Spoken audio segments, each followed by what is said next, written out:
Have you ever wondered how things are changed from something in nature to something we can use? Well, you are in the right place. Welcome to this week's episode of From This to That, where we will explore the background of how things go from this to that. On this week's show, we will look into cotton and how it goes from this to that. First, let's learn a little about cotton. Cotton is a soft, fluffy fiber that is grown by farmers and harvested to make yarn. That yarn is then used to create all types of fabric and clothing. In order to become clothing, the cotton must begin unveiled as a small seed. Once planted in fertile soil, it will germinate or sprout in 10 to 14 days to become a seedling. From that seedling, we will first see two growths called cotyledons, and then the first true leaves will appear at 3 weeks old. In about 5 weeks from planting day, small square buds form on the stem. These hold a beautiful blossom that will bloom when the plant is about 8 weeks old. At 10 weeks from planting, that bloom wilts and a cotton boll replaces it. This cotton boll is different from, say, a cotton ball. A boll is a capsule that some plants produce to protect its seeds inside. Flax plants also have bolls. For the next 2 months, that boll creates what we know as cotton. It will open fully at about 5 months from planting and will need about a month to dry before harvest time.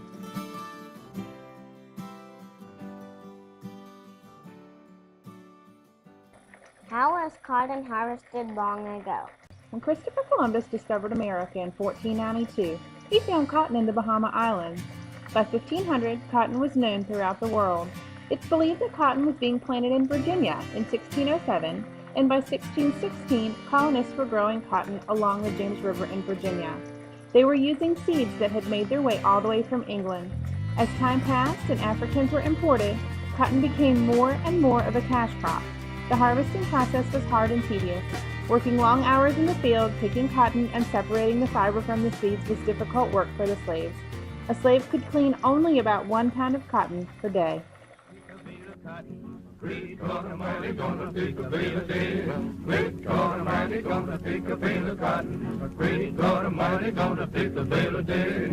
Oh Lord, take a bale of cotton. Oh Lord, take a bale of day. Oh Lord, take a bale of cotton. Oh Lord. In 1793, while tutoring on a South Carolina plantation, Eli Whitney designed a machine that he thought would help clean cotton more efficiently and would lessen the need for slaves.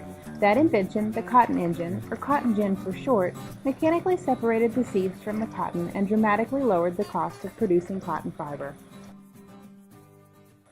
How did the cotton gin change the cotton industry? Early on, it was believed that the cotton gin would help to eliminate the need for slaves by increasing productivity. Ironically, just the opposite happened. With the Industrial Revolution churning the European textile industry, the demand for cotton fiber increased exponentially. One worker could now produce between 300 and 1,000 pounds of pure cotton fiber in one day. Many more were now needed to tend the fields. The invention of the cotton gin expanded cotton-producing regions from the coastal plains of South Carolina to Georgia to the entire southeastern United States. The number of slave-owning states rose from 6 in 1790 to 15 in 1860. Cotton was king.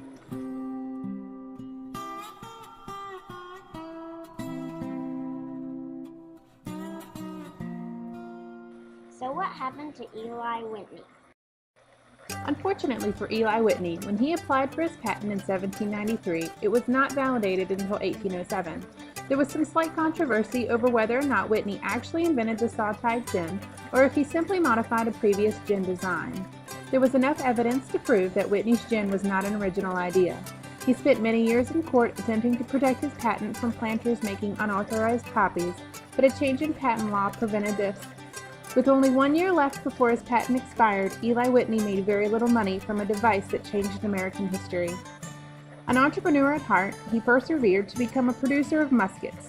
In 1798, Eli Whitney signed a contract with the federal government to deliver 10,000 to 15,000 muskets by 1801. Mr. Whitney had never made a gun in his life. He developed a system of producing the firearms using interchangeable parts. What a tenacious fellow. Thank you so much for joining us on the journey. Come back next week as we investigate how wheat becomes flour on From This to That.